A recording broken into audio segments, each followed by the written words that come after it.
Mheshimiwa, the First Lady, Kisii County, Mheshimiwa CS and the members of parliament present, and my colleague teachers, habari asubuhi, mko salama?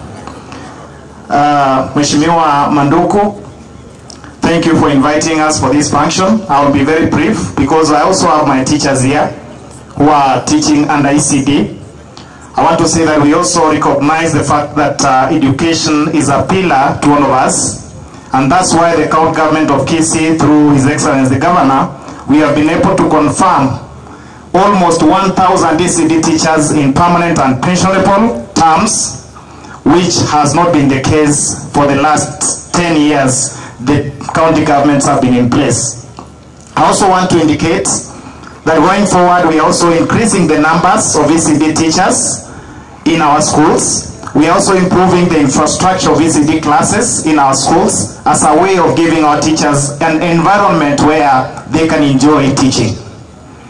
I want to also speak to the CS for Education. Play that was played, and very many people are talking negative things about these teachers on drama. I'm a teacher of English, and therefore I participated in preparing students for drama. At no given point, teachers were training our learners on those plays. There is a course in university that is known as performing arts, where people get expertise to prepare plays. So the point should not be who prepares the play. The point should be that these students needed to be given an opportunity. It was an embarrassment. It was an embarrassment. And now, some members of parliament were talking about these teachers need to be fired, this principal need to be transferred. That is not the point. As a country, we have to accept to be corrected. Period. And that is what those children were talking about.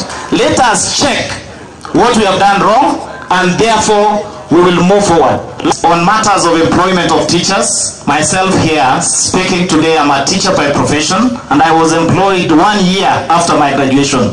But now it is a nightmare, as it has been indicated, and there is a bad practice that these teachers will not get a chance to talk about, that some teachers are employed in funerals, others are employed in public gatherings. We want you as the CS for Education to bring discipline in the employment of teachers, such that a teacher coming from a poor family can get an opportunity.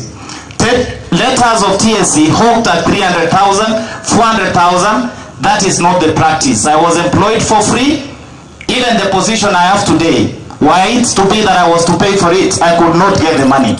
Let us, if we have gone to school, get employment because of the education we have gotten, not because of the money we have. That is the Kenya we want. Ama namna gani walimu? Mheshimiwa, I'm one of these teachers. I'm finishing. I want to finish by saying that I know parents are here. You applied for bursaries. I know principals are here. The courts have allowed us to go ahead and give bursaries, and I want to report from His Excellency the Governor. He has assured us that we will be issuing the bursaries that you applied for, totaling to 245 million across Kisii County before the month of May. Asanteni sana, Mungu awabariki.